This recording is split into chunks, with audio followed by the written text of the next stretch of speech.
Indo British advanced pain clinic నొప్పి మాయం surgery దూరం ఫర్ అపాయింట్మెంట్స్ 9155515563.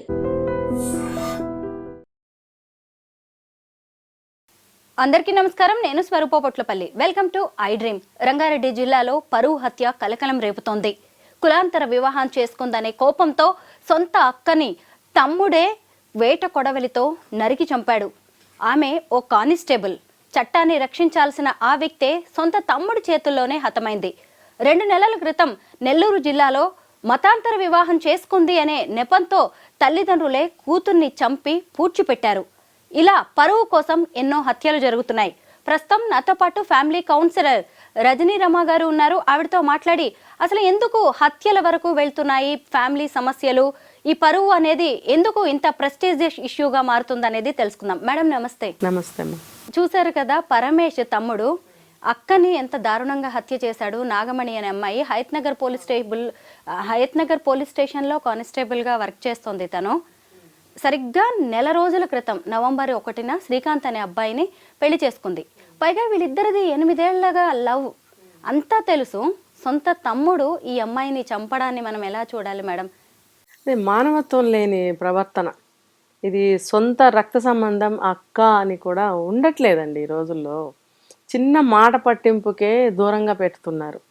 సొంత అక్క చెల్లెళ్ళు, అన్నదమ్ములు, అన్నలు, తమ్ముళ్ళు, చెల్లెళ్ళు ఎవరైనా కానీ సొంత వాళ్ళనే దూరం పెడుతున్నారు చిన్న చిన్న మాట పట్టింపులకి. అది కూర్చుని మాట్లాడుకుంటే అయిపోతుంది కదా. లేదు, కాసేపు దెబ్బలాడుకున్న తర్వాత ఏదో కంక్లూజన్ దొరుకుతుంది కదా. లేదు, అది కాదురా తమ్ముడు, అది కాదురా చెల్లి అని మాట్లాడుకుంటే కూడా ఆ పిలుపులో కూడా ఆ కన్వీన్స్ అనేది మనం చేయగలుగుతాం. అసలు అలాంటివి ఏమీ కూడా యాక్సెప్ట్ చేయరు. అసలు ఆలోచనలు రావు. ముందు ఫైటింగ్ చేసుకోవాలి. అది వాళ్ళకి కావాల్సింది దక్కించుకోవడం కోసం ఏమైనా చేయాలి. ఇప్పుడు చూడండి, మీరు చెప్పారు ఆ అమ్మాయి ముందు ఒక మ్యారేజ్ డివోర్స్ అయిపోయింది. పాపం 8 సంవత్సరాల నుంచి అలా పడుంది. తల్లిదండ్రులు లేరు. తన దగ్గరే ఉందనుకుందాం, పోయిన తమ్ముడి దగ్గరే కలిసి ఉంది. కనీసం 8 సంవత్సరాలు కలిసి ఉన్నారే అక్క తమ్ముళ్ళు. ఎంత బాంధవ్యం ఉంటుంది అక్కడ. ఆ బంధానికి కూడా అతను విలువ ఇవ్వలేదు అని అంటే అతను క్షణికంలో అతనికి ఏది ఇంపార్టెంటో చూడండి. ఈ సొంత ఆడపిల్ల ఇంతకాలానికి ప్రేమించిన అబ్బాయిని పెళ్లి చేసుకుంది అంటే ఇంతకాలం ఎందుకు ఆగాల్సి వచ్చింది? ఒకటి డివోర్స్ అయిపోయింది, రెండోది మన జీవితం ఎలా ఉంటుందో అని పాపం ఎంతో ఎదురు చూసి ఇంతకాలానికి చేసుకుంది. అయితే ఎప్పుడో చేసుకునేది కదా, ఇంతకాలానికి చేసుకుంది. అది కూడా నీతో కలిసి ఉంది ఇప్పుడు ఇంతకాలం. నీకు అక్క ఏంటో, అక్క బాధలేంటో, పరిస్థితులు ఏంటో నీకు తెలుసు. ఏదో గవర్నమెంట్ జాబ్ సంపాదించుకుంది, పాపం తన కాళ్ళ మీద తను నిలబడి బ్రతుకుతుంది. నీకేమీ బర్డెన్ కాలేదు. మరి ఈ ఆస్తి గురించి ఎందుకు? ఆడపిల్ల పని సగం ఇచ్చేసి సగం నువ్వు ఉంచుకో. ఏదో ఒక కాంప్రమైజింగ్కి రావాలి కదా. ఏమీ లేకుండా కేవలం ఆస్తి కోసమే కాపుగాసి చంపడం అనేది చాలా దారుణమైన విషయం. అది ఆడపిల్లని చూడలేదు, అక్క అని చూడలేదు, తల్లిదండ్రులు లేరే, ఒక్కతే ఉంది కదా పాపం. ఎవరున్నారు అమ్మాయికి ఏ కష్టం వచ్చినా? వీళ్ళిద్దరు ఒకరికొకళ్ళుగా ఉంటున్నారు పాపం ఇంతకాలం నుంచి ఉంటూ కూడా నువ్వు ఒక్క క్షణంలో నువ్వు ఎలా టెంప్ట్ అయిపోయావు ఈ కోపానికి? ఎలా నువ్వు ఇంత కక్షను పెట్టుకుని చంపగలిగావు? చెయ్యి ఎలా వచ్చింది, మనసు ఎలా వచ్చింది? అర్థమే కావట్లేదు. అసలు విలువలు లేవు. దీంట్లో కులాంతర వ్యవహారంతో పాటు ఇంకొక విషయం కూడా బయటకు వచ్చింది. అదే ఆస్తి గొడవలు. ఫస్ట్ పెళ్ళి, తర్వాత డివోర్స్ అయిపోయింది. దాంతో తల్లిదండ్రుల నుంచి వచ్చిన ఆస్తిని నాకొద్దులే నువ్వు తీసుకొని తమ్ముడికి ఇచ్చింది. తర్వాత ఈ అబ్బాయితో ప్రేమలో పడడం, కాస్ట్ వేరే కావడం, అయినా సరే తమ్ముడిని ఎన్ని రోజులుగా కన్విన్స్ చేస్తున్నా అతను ఒప్పుకోకపోవడంతో ఈ అమ్మాయి యాదగిరిగుట్టలో ఇద్దరు వెళ్ళిపోయి పెళ్లి చేసుకున్నారు. అయితే అప్పటి నుంచి కొంచెం నా ఆస్తి నాకు ఇచ్చేయి అని అడగడంతో కూడా అతను దీన్ని తీసుకోలేక అసలు ఆమెను డైరెక్ట్గా చంపేయడం అనే దాన్ని ఎలా చూడాలి? ఆస్తి కోసం అక్కని చంపేస్తాడా? అదే కదా, ఆస్తి చిన్న విషయాలకి జరుగుతున్నాయండి. మీరు ఆస్తి కోసం చంపకుండా ఎట్లుంటాడు అసలు? వాడి మనసే అటువంటిది. ఇప్పుడు ఎవరు లేరు, అనాథి పిల్ల అయిపోయింది, తనే కదా చూసుకోవాలి. ఇప్పుడు ఆస్తి ఒకప్పుడు ఇచ్చింది ఓకే, మరి ఇప్పుడు తనకు కూడా అవసరం పడింది, తనదే కదా. ఇప్పుడు చట్టం కూడా ఉంది, మనం ఇచ్చిన ఆస్తిని కొన్ని పరిస్థితుల్లో వెనక్కి తీసుకోవచ్చు. పోనీ మీరిద్దరు మాట్లాడుకుని 50-50 కూడా చేసుకోవచ్చు. మరి ఆ అమ్మాయి ఉన్న పరిస్థితుల ప్రకారం తనకి అవసరం పడింది, కొంచెం కావాలి తమ్ముడు అని అడిగినప్పుడు పోనీ కొంచెం ఇచ్చి కొంచెం తీసుకుంటే బాగుంటుంది కదా.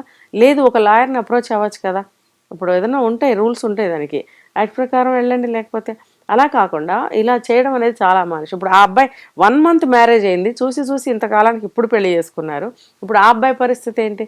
సరే, ఈ అమ్మాయి చనిపోయింది, లైఫ్ ముగిసిపోయింది. ఇప్పుడు ఆ అబ్బాయి బ్రతికేంటి? అసలు బాధపడతాడు కదా, తను కూడా బాధపడతాడు. ఇప్పుడు ఇతని మీద అతనికి మళ్ళీ కక్ష పెరగచ్చు, మళ్ళీ వీళ్ళిద్దరి మధ్యన ఏమైనా జరిగితే.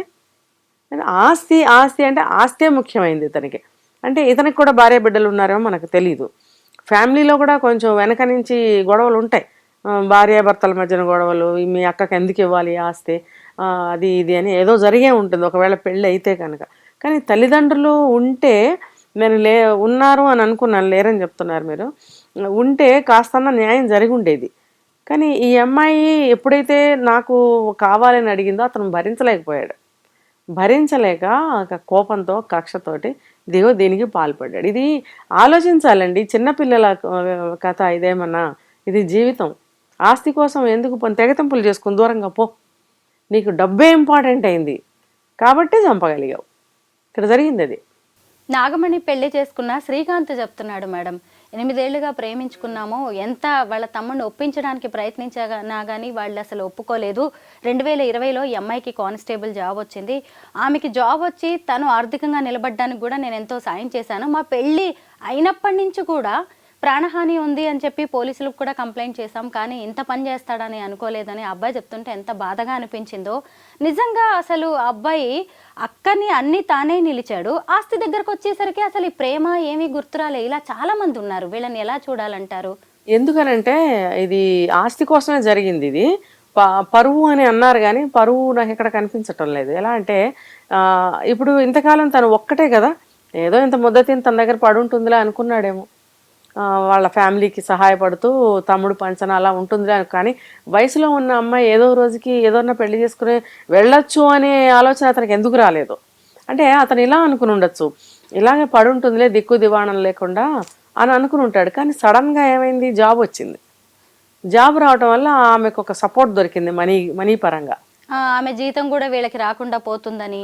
అది కూడా ఇప్పుడు ఆ అమ్మాయికి ఎప్పుడు వచ్చింది, 2020 అంటే ఒక 3-4 ఇయర్స్ అనుకుందాం. 4 ఇయర్స్ నుంచి ఆ అమ్మాయి తెచ్చిన జీతం కూడా, ఇప్పుడు మీరు అన్నారు కదా నాకు థ్రెట్ ఉంది అని కేసు పెట్టారు ఏదో చెప్పారు ఇప్పుడే మీరు. అంటే నాకు అర్థమవుతుంది ఏంటంటే, ఈ అమ్మాయి 4 సంవత్సరాల నుంచి జాబ్ చేస్తూ ఆ సంపాదన కూడా వీళ్ళకే ఇవ్వాలి అన్నట్టుగా ఇతను ఆశించి ఉంటాడు. అదేదో అక్కడ కూడా అవేవో గొడవలు జరిగినాయి వాళ్ళకి. అందుకనే ఆ అమ్మాయి బిఫోర్ మ్యారేజే పోలీస్ స్టేషన్లో అలా కంప్లైంట్ చెప్పడం జరిగిందని నాకు అనిపిస్తుంది. ఇప్పుడు అందుకనే ఇతను పెళ్లికి ఒప్పుకుని ఉండడు. ఒక కారణం ఏంటంటే ఆమె శాలరీ కూడా వీళ్ళకి ఇవ్వాలి. రెండోది ఏంటంటే బయటకు వెళ్ళింది అని అంటే ఈ ఆస్తి విషయం అనేది మళ్ళీ రావచ్చు. ఈ రెండు ఆలోచించి అతను ఆ పెళ్లికి ఒప్పుకోలేదు. ఒప్పుకోకపోవటం వల్ల మళ్ళీ ఇంట్లో గొడవల వల్ల ఆ అమ్మాయి థ్రెట్ ఉందని చెప్పి కేసు పెట్టింది. అయినా కూడా వీళ్ళు లెక్క చేయకుండా పెళ్లి చేసుకున్నారు. చేసుకున్న తర్వాత అతను ఊహించినట్టుగానే ఈవిడ నా ఆస్తి నాకు తిరిగి ఇవ్వమని అడిగింది. అంటే ఈవిడ పోలీస్ డిపార్ట్మెంట్లో 4 సంవత్సరాల నుంచి జాబ్ చేస్తుంది. కొంచెం లా అండ్ ఆర్డర్ అన్నీ తెలిసి ఉండాలి తనకి కూడా. ఒకసారి అంతా ఆస్తి నువ్వు తీసేసుకో తమ్ముడు అని ఏ పరిస్థితుల్లో అని ఉంటుందంటే, నా జీవితం ఇలా అయిపోయింది, పిల్లా పాప గలవాడు, ఒకవేళ పెళ్ళి అయితే తమ్ముడన్నా సుఖపడతాడులే ఇచ్చేద్దాంలే, లేకపోతే అతనికి జాబ్ లేదు పొన్లే అతనికి ఇచ్చేద్దాం అని అనుకుని ఉండవచ్చు ఆ రోజుల్లో. కానీ ఇప్పుడు తనున్న పరిస్థితుల్లో తనకు కూడా అవసరం పడుతుంది. మ్యారేజ్ అయింది, తనకి పిల్లా పాప పుట్టచ్చు, కానిస్టేబుల్ ఉద్యోగం అంటే పెద్ద జీతాలు ఏమి కాదు, తనకి కూడా ఒక ఆసరాగా ఉంటుంది కదా ఆస్తి అనేది. అందుకని చెప్పి నాకు మళ్ళీ ఇవ్వు తమ్ముడు అని అడిగి ఉండొచ్చు. కానీ వీళ్ళు ఆ అమ్మాయి అయినా సరే ఒక లాయర్ని అప్రోచ్ అయ్యి ఒక సలహా తీసుకున్నట్టయితే బాగుండేది.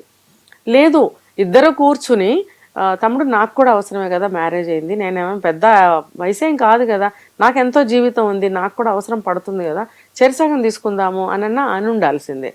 వాళ్ళ మధ్యన మరి సయోధ్య కుదరలేదేమో, ఇలా జరిగిపోయింది. ఎంత స్వార్థం మేడం.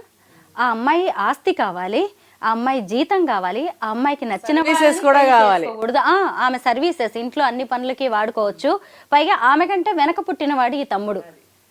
ఎంత స్వార్థంగా ఆలోచిస్తున్నారు జనం. అసలు వెనక పుట్టినా కానండి, పాత రోజుల్లో అన్నలు పెత్తనం చేసేవారు, ఇప్పుడు తమ్ముళ్ళు కూడా చేస్తున్నారు. ఎందుకనంటే ఇది పుట్టింటి నుంచి ఆలోచిస్తే నేనే దిక్కు అన్నట్టుగా ఒక ఇంప్రెషన్లో ఉంటారు. కానీ ఈ రోజుల్లో ఎవరు అన్నదమ్ములే దిక్కు, అమ్మా నాన్న తర్వాత ఈ అన్నయ్య దిక్కు, ఈ తమ్ముడే దిక్కు అని ఏ ఆడపిల్ల అనుకోవట్లేదు. ఆ పరిస్థితి కూడా లేదు. ఎవరు వెళ్ళి అన్నదమ్ముల మీద ఆధారపడుతున్నారండి? అమ్మా నాన్న ఉంటే వెళ్తారేమో, ఆధారపడతారేమో. అన్నదమ్ముల మీద ఎవరు వాళ్ళ ఇళ్ల మీద పడి వాళ్ళ ఇళ్లలో కూర్చుని మన బరువు బాధ్యతలన్నీ వాళ్ళ మీద పెట్టిన వాళ్ళు ఎక్కడున్నారు ఇప్పుడు?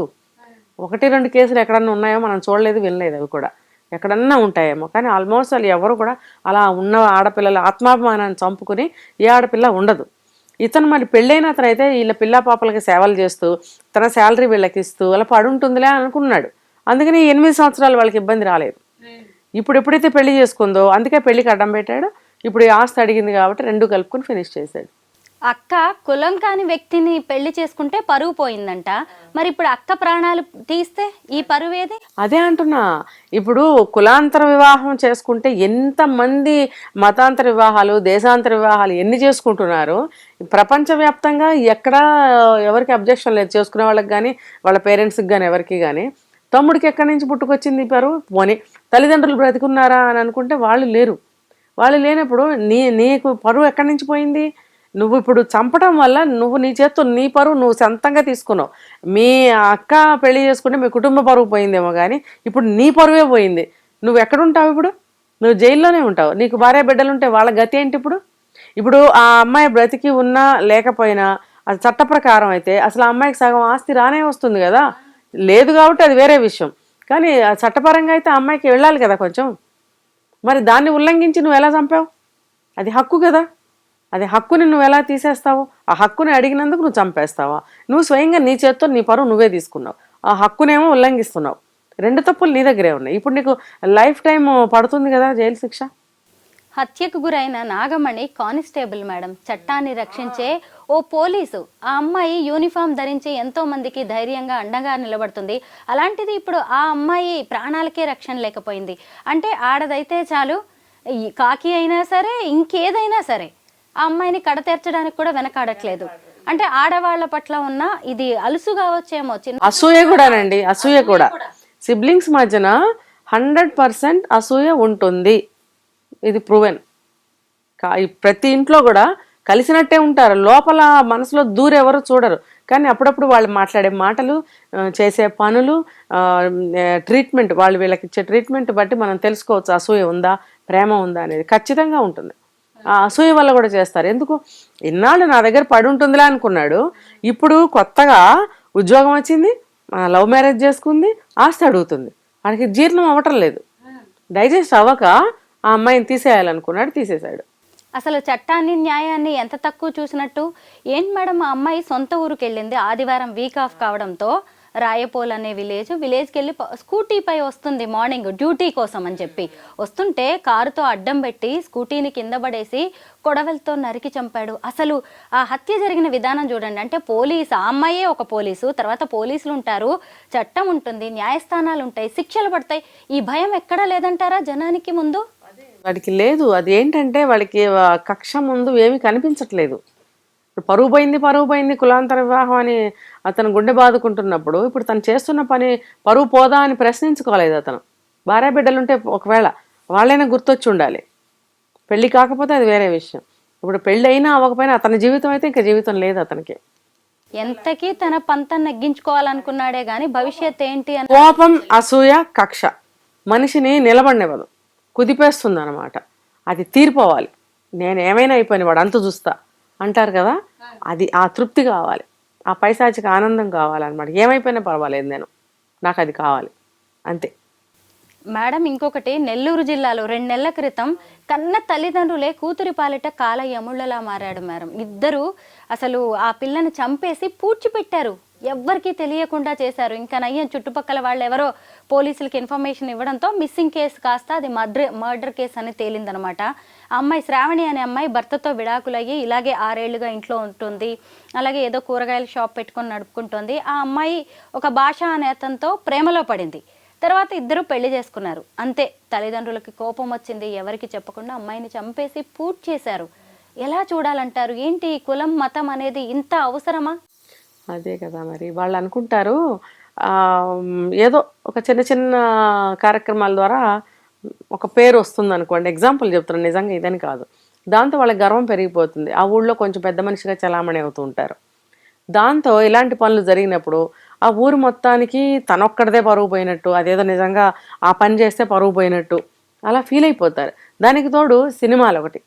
ఇప్పుడు మూవీస్లో మనం చూస్తున్నాం కదా, అమ్మాయి వేరే వాళ్ళని లవ్ చేసినా వెళ్ళినా ఏం చేస్తున్నారో మనం చూస్తున్నాం.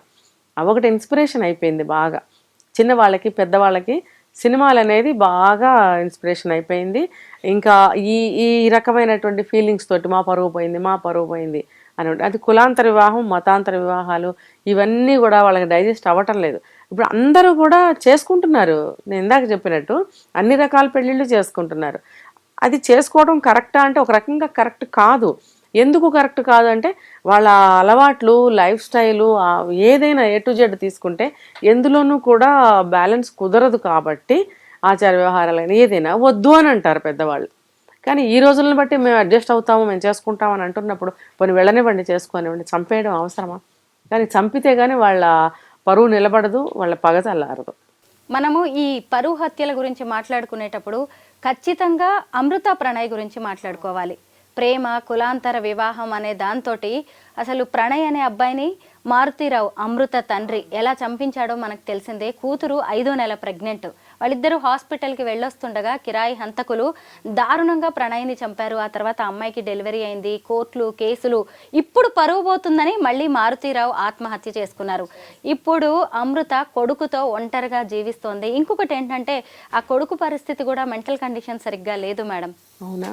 అవును, అసలు అబ్బాయి ఆరోగ్య పరిస్థితి అంతగా సరిగ్గా లేదు మిగతా పిల్లల. ఎందుకంటే ఆ అమ్మాయి ప్రెగ్నెంట్గా ఉన్నప్పుడు మొత్తం ఎంతో ఆవేదనతో బతికింది, అలా బతికిచ్చింది. కాబట్టి అసలు మనం ఈ అమృత అలాగే మారుతీరావు ప్రణయ్ వీళ్ళ ఎపిసోడ్ని ఎలా చూడొచ్చు అంటారు? అది అప్పట్లో 2 రాష్ట్రాలని బాగా కుదిపేసింది ఆ సంఘటన. ఇప్పుడు ఆ అబ్బాయిని చంపడం అనేది ఒక తప్పు. ఈ ఒక అమ్మాయిని చంపినా తప్పే, అబ్బాయిని చంపినా తప్పే. జంటలో ఒకళ్ళని విడదీసినట్టే కదా. రెండోది తను ఎక్కడ ఉంటాడు? జైల్లోనే ఉంటాడు. మూడోది పోయింది పరువు కానీ, డబ్బు కానీ, మనిషి కానీ తిరిగి రాదు. ఇవన్నీ తెలుసుకోకుండా అతను పెద్ద మనిషి అయ్యుండి కూడా అతను ఆ అబ్బాయిని చంపించాడు. ఆ అమ్మాయి ప్రాణప్రదంగా, ప్రాణం కన్నా ఎక్కువగా ప్రేమించిన అబ్బాయిని నువ్వు చంపినంత మాత్రాన ఈ అమ్మాయి వెంటనే నువ్వు చూపించిన అబ్బాయిని పెళ్లి చేసేసుకుంటుందా? పైగా ఆ అమ్మాయి ప్రెగ్నెంట్, అది కూడా 5-6 నెలలు ప్రెగ్నెంట్ అమ్మాయి. ఆ అమ్మాయిని తీసుకెళ్ళి ఏం చేద్దామని నువ్వు అలా చేసావు? చాలా అంటే చాలా సెన్సేషనల్ న్యూస్ అయింది అప్పట్లో. ఎవ్రీడే అప్డేట్స్ తెలుసుకుంటూ ఉండేవాళ్ళం. ఇప్పటికీ కూడా పాప అమ్మాయి ఒంటరి పోరాటం చేస్తుంది. అప్పుడప్పుడు దాంట్లో కనిపిస్తూ ఉంటుంది, రీల్స్ ఇన్స్టాలో కనిపిస్తూ ఉంటుంది. బాధేస్తుంది నాకు. ఇది చాలా అంటే చాలా బాధాకరమైన విషయం. ప్రేమించుకుంటే చంపేస్తే ఏం దొరుకుతుంది? దీని మీద అసలు పబ్లిక్ టాక్ చేయాలని కూడా ఉంది నాకు. నిజం మేడం. ఇప్పుడు మీకు ఏం దొరికింది చెప్పండి అని ఒక్కొక్కరిని అడగాలనిపిస్తుంది. అంటే మాకు తృప్తి దొరికింది అని అంటే దానికి మనం ఏం చేయలేం. వాళ్ళ పైశాచికత్వం అది. పైగా ఈ రోజున్న కోపం రేపటికుంటుందా? ఉంటుందా? పైగా అతను కూడా ఒక పశ్చాత్తాపంతో కూడా చనిపోయాడని మనం విన్నాం. ఆ మారుతీరావు అనే ఆయన. ఇప్పుడు భార్యకి బాధే కదా, మరి ఆ కూతురికి బాధే కదా, ఆ పుట్టినవాడికి బాధే కదా. ఇప్పుడు ఎవరు అందరూ అనాథలయ్యారా లేదా? కరెక్టే మేడం. కూతురికి భర్త లేడు, తల్లికి భర్త లేడు, ఇక్కడ మనవడికి తండ్రి లేడు, కూతురికి తండ్రి లేడు. ఏంటి మేడం ఎవరికెవరు ఎలా అయిపోయారో చూడండి. ఇప్పుడు ఆ అమ్మాయి ప్రణయ్ ఎవరైతే ఉన్నాడో ఆ అబ్బాయి తల్లిదండ్రులు చాలా మంచివాళ్ళు పాపం. వాళ్ళు చాలా బాగా ఈ అమ్మాయిని చూసుకుంటున్నారు, చేస్తున్నారు. మరి మంచివాళ్లే కదా. మంచివాళ్ళు అయినప్పుడు నువ్వెందుకు అంత బాధపడుతున్నావు? నీ కులం నీకేం పెట్టింది? ఎవరైనా సరేనండి, ఈ కులాలు మనం సృష్టించుకున్నవే. అది ఆయా పనుల రీత్యా అలా అలా పెట్టారు, ఈ కులం ఈ కులం ఈ కులం అని. అంటే అందరం ఒకలాగానే ఉన్నాం కదా. ఎందుకు ఇలాగా?